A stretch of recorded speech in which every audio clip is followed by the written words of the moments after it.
Invité de ce journal, le docteur Jean-François Corti. Bonjour, merci d'être avec nous. Vous êtes Bonjour. vice-président de Médecins du Monde. Pour entrer dans le vif du sujet, dans le détail, qu'est-ce que vous pouvez nous dire de la situation humanitaire à Gaza ces dernières heures, par exemple? Écoutez, nous sommes en lien avec les équipes de Médecins du Monde, c'est une vingtaine de personnes et ils nous témoignent d'une situation qui est effroyable.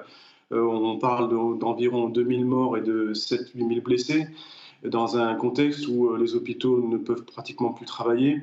Il n'y a plus d'électricité, le fioul commence à manquer pour les groupes électrogènes, les stocks de médicaments s'amenuisent, l'accès à l'eau et à la nourriture est rendu très très difficile, donc ça veut dire que ces blessés, pour la plupart, vont mourir dans les jours qui viennent.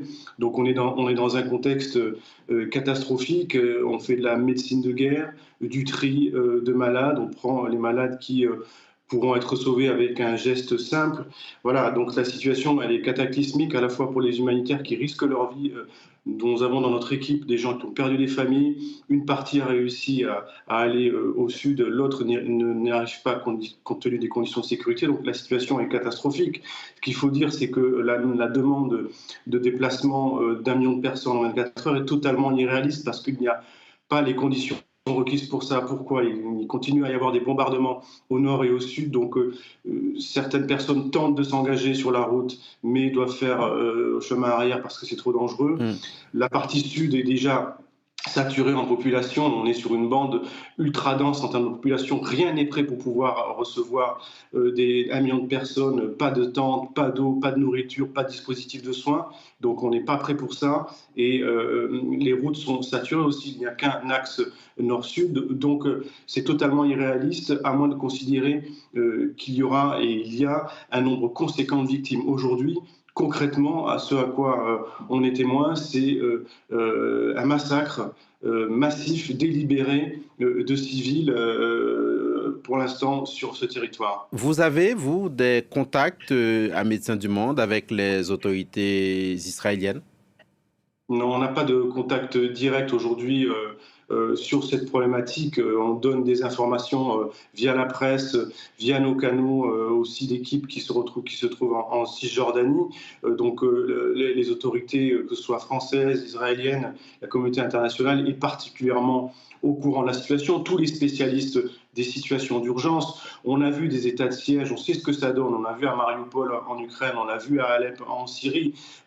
Dans ces situations-là, même la population civile avait le temps de s'échapper. Il ne restait souvent d'ailleurs que des personnes âgées, des malades, quelques combattants. Mais là, dans ce blocus qui était déjà préexistant, une espèce de prison à ciel ouvert, personne n'a pu bouger. Donc vous avez énormément de familles, d'enfants qui sont en lien avec ce drame. D'ailleurs, la majorité des blessés que nous voyons, que nous soutenons, ce sont des femmes et des enfants. Et Médecins du Monde soutient quelques centres de santé. On fait des dons de médicaments. Aujourd'hui, nos stocks commencent à être plus faibles. Et ce qu'il faut vraiment dire aujourd'hui, c'est qu'un corridor humanitaire qui consiste à faire rentrer de l'eau, de la nourriture, des médicaments, du fuel, pour pouvoir au moins faire en sorte que les déplacés puissent être pris en charge correctement, c'est le minimum, et il faut que les bombardements cessent, qu'il y ait des cessez-le-feu pour que les civils puissent avoir du répit, soit pour aller chercher de la nourriture et de l'eau, soit pour pouvoir se déplacer. La situation, elle est catastrophique. Docteur Jean-François Corti, dans ces conditions que vous nous décrivez, l'eau, la nourriture, l'électricité, pour satisfaire les besoins de base qui sont en train de manquer, comment les humanitaires arrivent-ils tout de même à travailler quand ils y parviennent?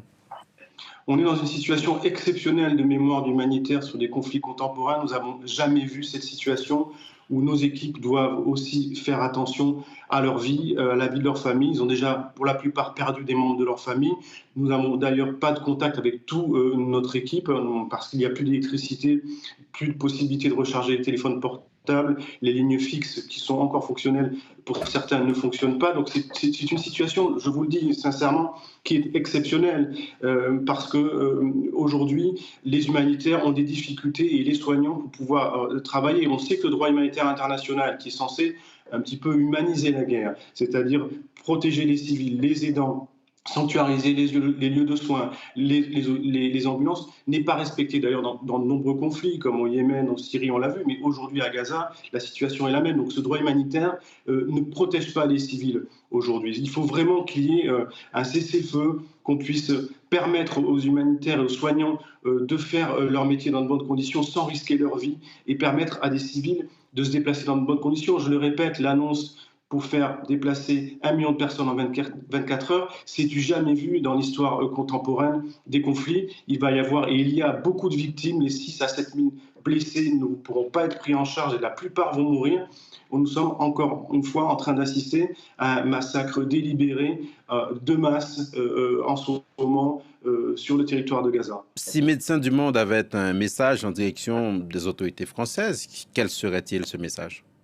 Nous l'avons communiqué à plusieurs reprises, encore hier dans un communiqué de presse qui rejoint le positionnement et l'inquiétude majeure des organisations humanitaires, c'est-à-dire faire en sorte, encore une fois, il puisse y avoir un corridor humanitaire pour faire entrer, et on peut depuis notamment l'Égypte faire entrer de l'eau, de la nourriture, du fioul, des tentes, des médicaments pour au moins faire en sorte qu'on puisse préparer et accueillir ce million de personnes qui, dans tous les cas, arrivera que de manière parcellaire et avec beaucoup de blessés, beaucoup de morts en chemin. C'est demander à ce qu'il y ait des fenêtres de répit sur les bombardements pour que les civils puissent aller chercher, si c'est possible, de la nourriture et de l'eau, si tant est qu'elle arrive à rentrer. Donc c'est être dans cette configuration où il faut respecter aussi les soignants, les civils et les aidants. On est dans une situation, je dirais, ultime, catastrophique. Je le dis de manière très sereine et pesée, c'est la vie de millions de personnes aujourd'hui qui est engagée, un pronostic vital